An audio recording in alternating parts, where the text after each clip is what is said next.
we've got our hot 11 from JC, picks 11 players, and it was a bit of a stretch, admittedly, coming out of this last game. Hard to get there. Yeah. Find 11 hot players, but the hot-ish 11. All these guys deserve some sort of recognition. So I'm gonna start. This isn't any kind of order, but some of these will stick out. Let's get what you think. All right, so Matt Fuller made the hot 11 this week. I know it was mop-up duty, 5 carries, 18 yards is nothing that anyone's going to write home about, but I like the way he runs. I like the way he breaks tackles, falls forward. I like Matt Fuller. If he's not in this year, maybe next year will be his year. You agree with Matt Fuller? You like? I don't know. I do. I like the way he got after it. I mean, again, late in the game, garbage-ish time. So, I can't read too much into it. But if we're doing individual game performances, then his was definitely one of the more standout ones. Absolutely. Got another guy I was very happy to see have something good happen to him. He played a lot of snaps. Jerron Willis, defensive touchdown. Here's a player that's came in through the portal in 2023. We kind of saw a little bit out of him. Played pretty well in the spring. Bigger guy. He may be 254 or whatever, but they weren't going to catch him once he picked up the ball and sprinted toward the end zone on the fumble recovery. So congratulations to Jerron Willis. I thought he played really well. Quay Dodd makes the list. Freshman from Eastside High School. Clint has watched him play since he was a sophomore. So shout out to Clint and shout out to Hale McGranahan too, because he's an Eastside graduate. Taylor, South Carolina, got him a sack. Thought he played good. I mean, it's mop-up duty again, but anytime a true freshman can get in there in a game like that where there's just not a lot to write home about, and you sort of empty the bench, it's good to see the young. It's good that Carolina can play as bad as they did on offense, especially in the first half, Phil. Yet they still got a bunch of young players into the game and got them valuable snaps. Yeah, that will probably help moods be good at practice this week and confidence and all that good stuff. For sure. I mean, it was a mixed bag from a fan perspective, but I think internally there was a lot of good that happened. Sure. With the way the game unfolded. All right. So the next guy's Donovan Murph. I like the way he catches the ball and plays, man. I mean, he's young, right? But physically mature. I think they need to keep throwing him the football. I think he's a guy, the more he gets targeted, the more things can happen. Had a nice long catch, home opener for him, right from Irmo.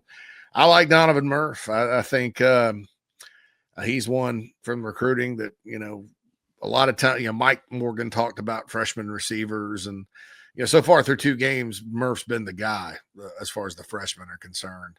Not a huge surprise there. I definitely knew he was in the plans, but keep getting that guy the ball. Yes, I mean, he can do some stuff after catch too, speed-wise and stuff. So thought he played pretty well. All right, so the next one, I got a question. Who blocked the punt? I have heard both UC and Maurice Brown. Brown, yeah. Brown's on the stat sheet as having blocked it. It looks like Brown to me. Because I don't know how. Unless come in and get a piece of it too? Maybe so. Well, all right. So what we're going to do, I mean, look, I looked at the stat sheet. I can't tell from the TV angle because it's on the other side. Right. And I don't know, like we've got that video. Hold on. Let's see. Beamer said Busey a couple of times. I thought it was at first, but then it just like in real time, it looked like no. Hold on. Let's see if we can't tell right here. All right. I'm looking. Let's got to go to the second one. So here we go. Yeah, this is it. Right, it was both of them. I think they both actually got the UC just flew by there, and then that's Brown that's elevated. It looks like Brown's hand is the one that really got in there to do it. And on the stat sheet it said Brown. Anyway, all right, so we're gonna put both of them on there. Excellent pressure by David Busey and Maurice Brown the second. I mean, look, so technically because it's on the stat sheet, Maurice Brown, that's his second block punt, which I think is awesome, for that kid. And he's a good player, explosive athlete. Wouldn't mind seeing him get the ball a little more on offense. So put them both on there, right? Yeah, It'll be a hot 12 or hot, a warmish 12 this week. warmish 12. Warmish, the lukewarm 12.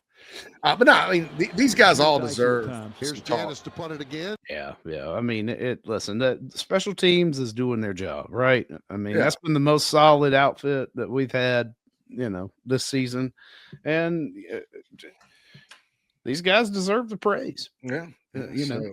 I'll throw them on there. Number 6, I got 2 here too. So it's going to be the Baker Baker's dozen. Demon Clowney. I'm glad you mentioned Cloud. We didn't talk about this beforehand, but I was like, man, good, man. Demon looked like he had a good time out. Demon was out there flying around. Yeah, I mean, and Demon Clowney and Desmond Umazulu, who got his first career sack. I don't know what else Des did, but that first career sack has to feel pretty doggone good. I believe that's his first career sack. He just kind of busted through there and almost surprised himself. He was there so quick and hit the guy high, but it was good. If I had to pick one or the other, I mean, it's hard enough to put here. I've said it's tough to get to 11. Now I'm at 13. The hot Baker's dozen. The hot. Can we get Krispy Kreme to sponsor that? That's the last thing I need. Yeah. We'll pay you in donuts. Are you trying to kill me? All right. So 2 repeat selections on the hot 11. Mason Love, the leg of destiny. That needs mentioning. Like, I don't know if he had a punt less than 50 yards over the weekend. He averaged right at 50. Looks good doing it. Mason Love, boy, he's you want to talk about going out to Missouri? That's his home state, so he's going to need to punt well in a couple of weeks. I don't want to talk about that game yet, though. No. Except for to repeat that, yes, it's a 7 or 7:30 kickoff. It'll either be on ABC or ESPN, so either national audience or the next or the cable guy. Anyway, Mason Love, really good. Yeah, Rooster said Speed Demon was looking like Cuz. Yeah, he did. Had the hair going. Yeah, man. He just a little smaller frame. Yeah, it's like he played tough. Now I liked it. I like the way he played. Vakari Swain is obviously on this list. I mean, yeah, it goes without saying. Right? It's historic what he's done. So he's tied with school record for he's on. But again, you can't depend on him. I mean, man, I hope he has a Devin Hester with the Bears. By the way, the Bears start the season tonight. You got my Bears hat on. I need DeAndre Swift to perform well this evening. Very well this evening.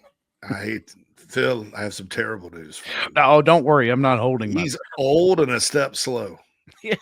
And is not a tough runner between the tackles. I have no idea why they signed him. I don't either, but I'm just hoping that he gets the volume enough and maybe, there's some magic left in it.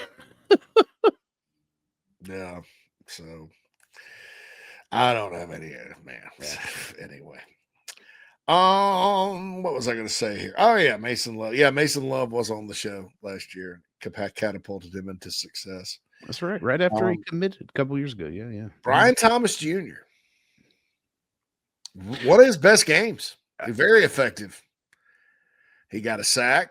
He forced a fumble. He was relentless the whole night. I thought the edge, if you want to have one room, like one group out of the whole team position-wise, that most across the board did what they were supposed to and played their butt off, I have to go with edge. I would not disagree with you there. Yeah. They really did have a solid performance. So, yeah, I felt really good. Dylan Stewart is on this list, and why wouldn't he be? He's playing like a superstar. Yeah, I mean, he is. And there were times out there when it was obvious, you're giving him a bit more rest than what you normally would, and that's because you're protecting that very elite like piece that you have. That hit the speaking of Clowney, please, hit in the backfield, that running back. My body hurt after that. I was like, ooh. This summer I was thinking about that. I don't think I ever brought it up, but I was thinking about that, Phil. I was like, with the way Dylan plays, and somebody forgets about him and he sneaks in on the run play. He's fast enough to get there and clock somebody. Yeah. That was good to see. I felt bad for the kid from SC State, but that's just how it goes. I mean, and then finally, the final guy, the 13th guy, Vendrevious Jacobs. Happy for Jacobs getting that kind of production. Kind of wish that, and it wasn't that they weren't spreading the ball around. It just like Lenore Sellers just was not himself early. Like you could tell throws were off, even when he had to throw, it just wasn't sharp.